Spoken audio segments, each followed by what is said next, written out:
बिस्मिल्लाहिर्रहमानिर्रहीम। Dear student, I am Nazir Ahmad from DPS college उकाड़ा।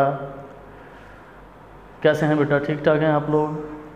अच्छा, ये जितनी भी वीडियोस अपलोड की जा रही हैं ये आपको गाइड करने के लिए लेक्चर्स रिकॉर्ड करके आप तक पहुंचाए जा रहे हैं। तो अगर आपने इनसे फ़ायदा ना उठाया बेटा तो हमारा ये काम जो है वो अपने मकासद हासिल नहीं कर सकेगा। लिहाजा आप थोड़ा टाइम निकाल के इन्हें ज़रूर वॉच कीजिए। और ऐसा नहीं है कि आपको बिल्कुल समझ नहीं आएगी, कुछ ना कुछ आपको ज़रूर उसमें से मिल जाएगा। तवज्जो से देखें, उसको समझने की कोशिश करें, ठीक है?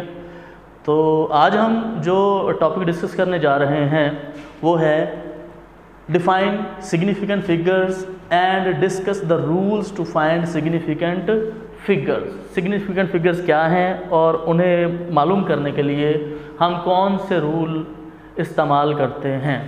सिग्निफिकेंट फिगर्स है क्या? सिग्निफिकेंट फिगर्स का अगर हम उर्दू तर्जुमा करें तो ये है अहम आदाद, ठीक है? फिगर्स की जब बात हम करते हैं तो हमारे जहन में आते हैं नंबर्स, 1 2 3 4 या कोई भी वैल्यू है, नंबर्स हमारे जहन में आते हैं सिग्निफिकेंट फिगर्स के हवाले से। और जब हम नंबर्स की बात करते हैं तो इट मीन मेजरमेंट। किसी भी चीज़ की जब हम मेजरमेंट करते हैं तो मेजरमेंट जो है बेटे वो हम एक्यूरेटली हमारे पास कोई भी मेजरमेंट नहीं होती। हम किसी चीज़ की भी मेजरमेंट कर लें तो हम उस मेजरमेंट को टोटली रिलायबल नहीं कह सकते, उसमें कोई ना कोई कहीं ना कहीं कोई मिस्टेक रह जाती है। मतलब मेजरमेंट्स बिल्कुल एक्यूरेट्स नहीं होती। लिहाजा हम उन्हें एक्यूरेट करने के लिए सिग्निफिकेंट फिगर्स को अडॉप्ट करते हैं, सिग्निफिकेंट फिगर्स का इस्तेमाल करते हैं। अब मेजरमेंट जो है वो अगर हम एक ही चीज़ की मेजरमेंट मुख्तलिफ जो स्टूडेंट्स हैं या लोग हैं उनके ज़ुम्मे लगाएं तो हमें एक ही चीज़ की मेजरमेंट जो है वो मुख्तलिफ लोग मुख्तलिफ बताएंगे। जैसे टाइम के हवाले से, अगर एक कमरे में लोग बैठे हुए हैं, हम अगर उससे 5 लोग बैठे हुए हैं तो सबसे हम पूछेंगे टाइम, वो 1-2 सेकंड की एरर से हमें टाइम बताएंगे। अगर कोई चीज़ मेजर करे, लेंथ मेजर करनी हो, मीटर रॉड दे दिया जाए और 3 स्टूडेंट से कहा जाए कि ये एक किताब है, इसकी लेंथ मेजर करें, तो वो तीनों स्टूडेंट्स हमें डिफरेंट लेंथ बताएंगे। अब जाहिर है डिफरेंट लेंथ बताई है तो इसका मतलब है कोई भी रीडिंग रिलायबल नहीं है। लिहाजा वहाँ फिर हम सिग्निफिकेंट फिगर्स का इस्तेमाल करते हैं। सिग्निफिकेंट फिगर्स की मदद से हम मेजरमेंट को लेते हैं। तो डेफिनेशन हम इसकी कर लेते हैं पहले सिग्निफिकेंट फिगर्स की, कि ऑल द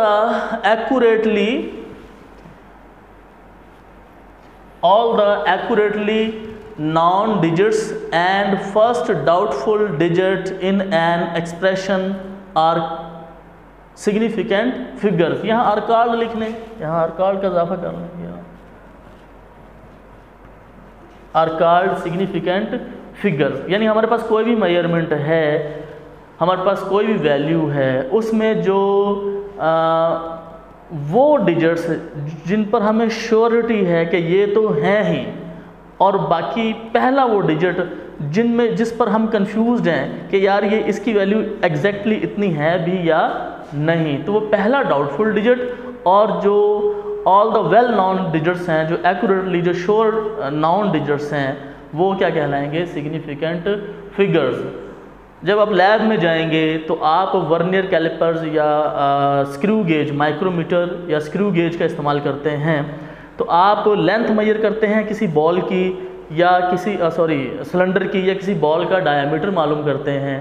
तो आप ये देखेंगे वहाँ लैब में जब आप परफॉर्म करें एक्सपेरिमेंट तो हर मरतबा आपकी रीडिंग जो है वो डिफरेंट आती है, ठीक है? तो लिहाजा इस किस्म की जो डिफरेंट रीडिंग्स हैं, जो नॉन रिलायबल रीडिंग्स हैं, उनको रिलायबल बनाने के लिए सिग्निफिकेंट फिगर्स का इस्तेमाल किया जाता है। एक तो सिग्निफिकेंट फिगर्स डिपेंड किस पर करता है? सिग्निफिकेंट फिगर डिपेंड करता है कि इंस्ट्रूमेंट की क्वालिटी कैसी है, ठीक है? फिर ऑब्जर्वर जो मेजर कर रहा है, मेजरमेंट ले रहा है, उसकी स्किल कितनी है, ठीक है? और उसके बाद नंबर ऑफ ऑब्जर्वेशंस कितनी ली हैं, नंबर ऑफ ऑब्जर्वेशन कितनी है। तो ये 3 चीज़ें हैं, ठीक है ना। क्वालिटी ऑफ साउंड में फिर वो लीस्ट काउंट भी आ जाएगा कि मेजरमेंट वो जो इंस्ट्रूमेंट है उसका लीस्ट काउंट कितना है, ठीक है ना। जितनी वो कम से कम एक्यूरेट मेजरमेंट दे सकता है इंस्ट्रूमेंट, उसका सिग्निफिकेंट फिगर्स उतने ही ज़्यादा होंगे और उसकी जो मेजरमेंट है उतनी ही ज़्यादा रिलायबल होगी, ठीक है। तो सिग्निफिकेंट फिगर्स की डेफिनेशन को फिर हम दोबारा रिवाइज कर लेते हैं। All the accurately known digits and first doubtful digit in an expression are called significant figures, ठीक है। तो इसमें ज़्यादा हमारा डेफिनेशन से कंसर्न है और इसके रूल से कंसर्न है कि सिग्निफिकेंट फिगर्स को हम कैलकुलेट कैसे कर सकते हैं, फाइंड कैसे कर सकते हैं, ठीक है बेटे। तो there are 5 rules to find the significant figure.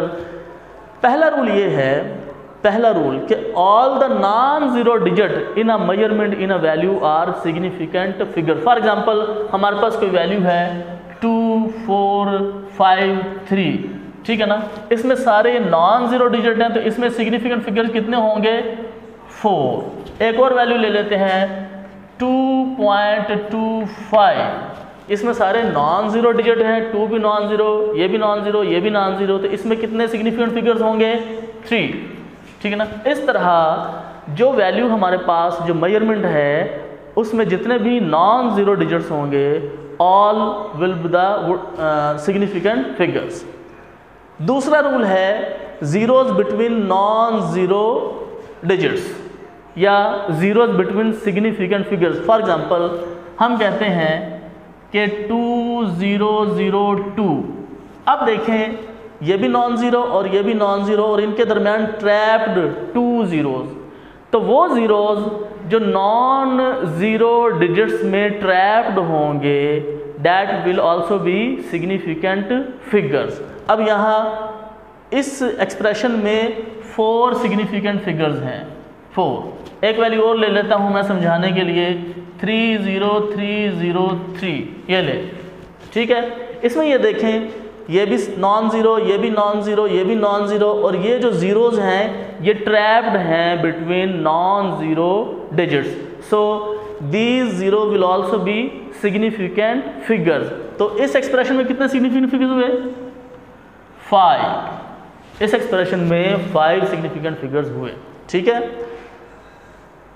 Third rule, final और ending zeros on the right side of decimal. यानी जो डेसिमल कोई एक्सप्रेशन हमें दिया गया है, कोई वैल्यू हमें दी गई है, डेसिमल के जो राइट साइड पर ज़ीरोज़ होंगे that will also be significant figures. For example मैं इससे एग्जांपल लेता हूँ, एग्जांपल इसकी मैं लेता हूँ 2504.00, ठीक है।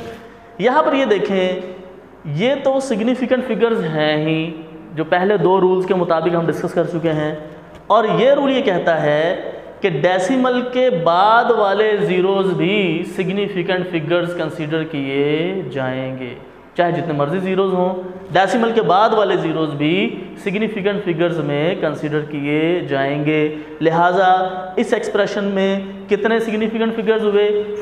6, 4 ये और 2 ये, तो ये 6 हो गए सिग्निफिकेंट फिगर्स। कोई एक और एग्जांपल ले लें 123.0। अब यहाँ देखें ये सिग्निफिकेंट फिगर्स हैं, डेसिमल के बाद ये ज़ीरो भी सिग्निफिकेंट फिगर कंसिडर किया जाएगा। लिहाजा इस एक्सप्रेशन में 4 सिग्निफिकेंट फिगर्स होंगे, तो हम ये सिग्निफिकेंट फिगर्स 4 लिख देंगे, ठीक है बेटे।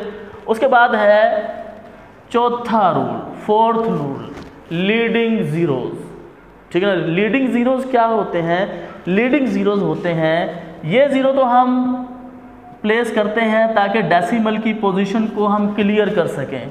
ये मैंने डेसिमल लगा दिया, नॉन ज़ीरो डिजिट से पहले किसी भी एक्सप्रेशन में नॉन ज़ीरो डिजिट से पहले जो ज़ीरोज़ आएंगे वो लीडिंग ज़ीरोज़ कहलाएंगे, ठीक होगी बात। तो लीडिंग ज़ीरोज़ जो हैं, लीडिंग ज़ीरोज़ कौन से हैं? किसी भी एक्सप्रेशन में डेसिमल और पहले नॉन ज़ीरो डिजिट के दरमियान जो ज़ीरोज़ होंगे दो zeros are called leading zeros, और ये लीडिंग ज़ीरोज़ जो हैं वो सिग्निफिकेंट फिगर्स नहीं काउंट किए जाते। लीडिंग ज़ीरोज़ कौन से हैं कि कोई एक्सप्रेशन है, ये पहला नॉन ज़ीरो डिजिट है और ये डेसिमल है, इसके दरमियान जितने भी ज़ीरोज़ होंगे वो सिग्निफिकेंट फिगर्स कंसीडर नहीं किए जाएंगे। लिहाजा अगर ये सिग्निफिकेंट फिगर्स नहीं हैं तो इससे हम आगे चलेंगे तो ये वैल्यू ये नॉन ज़ीरो डिजिट्स हैं, लिहाजा इस एक्सप्रेशन में 3 सिग्निफिकेंट फिगर्स होंगे, इसमें 3 सिग्निफिकेंट फिगर्स हैं। ठीक होगी बात। अब फॉर एग्जांपल एक और एग्जांपल ले लेता हूं मैं, 0.024 एंड 0, ये लें। ठीक है, अब इसमें देखें पहला नॉन ज़ीरो डिजिट और डेसिमल के दरमियान एक ज़ीरो है। ठीक है ना, ये ज़ीरो जो है ये सिग्निफिकेंट फिगर नहीं है। ठीक है ना, अगर मैं साइंटिफिक नोटेशन के हवाले से देखूं तो ये डेसिमल को मैं उठाकर यहाँ लाऊंगा रेफरेंस पॉइंट पर। ठीक है, तो डेसिमल के बाद भी यहाँ पर एक ज़ीरो, डेसिमल के राइट साइड पर ज़ीरो मौजूद है, और हम पहले रूल में, थर्ड रूल में हम ये डिस्कस कर चुके हैं कि डेसिमल के राइट साइड पर जितने भी ज़ीरोज़ होंगे वो कंसीडर किए जाएंगे सिग्निफिकेंट फिगर्स। लिहाजा इस ज़ीरो को हम सिग्निफिकेंट फिगर कंसीडर करेंगे। लिहाजा इस एक्सप्रेशन में ये 3 सिग्निफिकेंट फिगर्स हैं, तो हम ये 3 सिग्निफिकेंट फिगर्स यहाँ लिख दें। ठीक है, पांचवा और आखिरी rule, zeros in whole numbers. Zero is whole numbers में चॉइस है कि ज़ीरोज़ को सिग्निफिकेंट फिगर लिया जा सकता है और नहीं भी लिया जा सकता है। फॉर एग्जांपल मैं कहता हूँ जो मेरे पास है 20000, ये 20,000, 20,000। अब इसमें ये विदाउट डेसिमल है। ठीक है ना, ये होल नंबर है, इसमें सिग्निफिकेंट फिगर्स यहाँ पर इस सूरत में 5 हैं। ठीक है, अगर मैं इसको डेसिमल को उठाकर यहाँ ले आऊँ, इसको साइंटिफिक नोटेशन में कन्वर्ट कर दूँ, तो डेसिमल ने क्रॉस किए 4 ज़ीरोज़, तो मैं इसको साइंटिफिक नोटेशन में लिख सकता हूँ 2 × 10⁴। ठीक है, और ये बात आप जहन नशी कर लें कि जो 10 की पावर है, चाहे वो पॉजिटिव में है या नेगेटिव में है, वो सिग्निफिकेंट फिगर कंसीडर नहीं की जा सकती। लिहाजा इस सूरत में सिग्निफिकेंट फिगर 1 हुआ। एक और एग्जांपल ले लेते हैं, 2341000, ये लीजिए। ठीक है, अब इस सूरत में इसमें सिग्निफिकेंट फिगर कितने हैं? ये होल नंबर है, इसमें 8 सिग्निफिकेंट फिगर्स हैं। ठीक है, लेकिन अगर मैं इस पर साइंटिफिक नोटेशन का रूल अप्लाई करूं, यानी इसका डेसिमल जो होल नंबर होता है ना, उसका डेसिमल टॉप राइट साइड पर होता है, यहाँ पर एंड पर। तो जब मैं इसको डिस्प्लेस करूँगा यहाँ से, इसके रेफरेंस पॉइंट पर यहाँ लाऊंगा इस डेसिमल को, तो ये कितने डिजिट क्रॉस करेगा? 1 2 3 4 5 6 7। तो इसको मैं लिख सकता हूँ 2.341 × 10⁻⁷। ठीक है, तो ये 7 जो है ये significant figure consider 10⁻⁷ significant figure consider नहीं होगा। लिहाजा इसमें सिग्निफिकेंट फिगर्स ये 4 होंगे इस सूरत में ये। ठीक है, तो जब होल नंबर्स हमारे पास मौजूद हों तो ये हमारे पास चॉइस है कि हम उसमें सिग्निफिकेंट फिगर्स को साइंटिफिक नोटेशन के तहत ले सकते हैं या साइंटिफिक नोटेशन के बगैर। तो यहाँ हमारे पास चॉइस है। होल नंबर्स में सिग्निफिकेंट फिगर्स की जो तादाद है वो वेरी करती है, लेकिन बाकी रूल जो हमने 4 रूल डिस्कस किए हैं उसमें सिग्निफिकेंट फिगर्स जो हैं वो कांस्टेंट रहते हैं, जितने मतलब उस रूल के मुताबिक आएंगे उनको हम कंसीडर करेंगे। तो बेटे ये डेफिनेशन है इसकी सिग्निफिकेंट फिगर्स की, और ये रूल्स हैं, इनको आप अच्छे से स्टडी करें। और आपकी बुक में जो वैल्यूज़ दी हैं, ठीक है, MCQs दिए हैं, उसमें से सिग्निफिकेंट फिगर जो हैं वो फाइंड करने की प्रैक्टिस भी करें। ठीक है, तो आज का हमारा इतना ही लेक्चर है, फिर इंशाल्लाह अगले लेक्चर के साथ मुलाकात होगी। अल्लाह हाफ़िज़।